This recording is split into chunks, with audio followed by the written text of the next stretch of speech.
I think we are at a very interesting stage of human evolution with technology.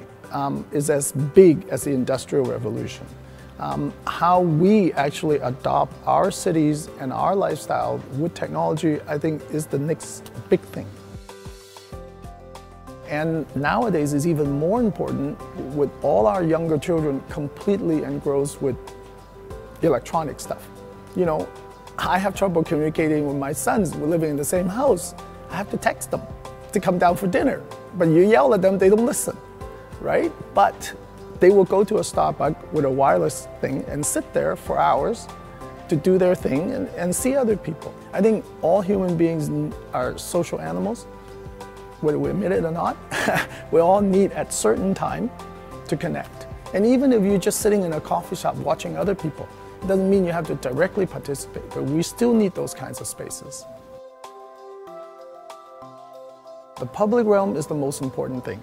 To me, the buildings are not as important as the public realm, or I used to say the space between buildings, because people exist and use the spaces between buildings. You live inside the building, but you have to go somewhere, and you have to meet somebody, you have to go shopping.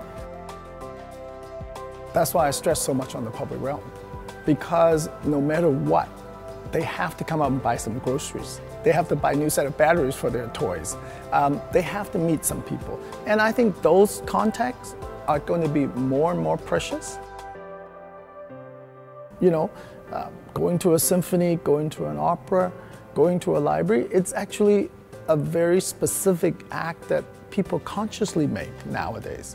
And they have to feel the need for it, because they don't have to. They can log on to the internet and see any concert, see any performance, whatever, right? But it's different. When people go to a rock concert or rodeo, it's different than the experience you see on the tube.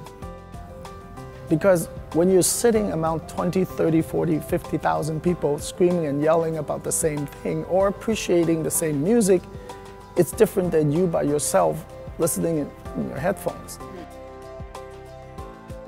When you have enough people living together, they have to communicate, they have to share something. So that's why music is created, that's why libraries are created and markets are created. Because if you look at the earliest towns that the Romans designed, one of the first things they do is to build the forum, right? And all those things. So culture is just a natural outgrowth of that. But we now need to nurture it because everybody's being pulled in so many different ways. When you think of the old days, okay, like Roman days, those are the only entertainment we have. Now we have TVs, we have all kinds of stuff, we have the internet, so we don't really have to participate in any cultural events. But where? If we don't design spaces for these things to happen, for accidents to happen, they're not going to happen. So actually it's even more important now that we have our park space, but not grand park space. We need a lot of accidental spaces at street corners and little pocket parks and little things where people, small groups of people, can feel comfortable.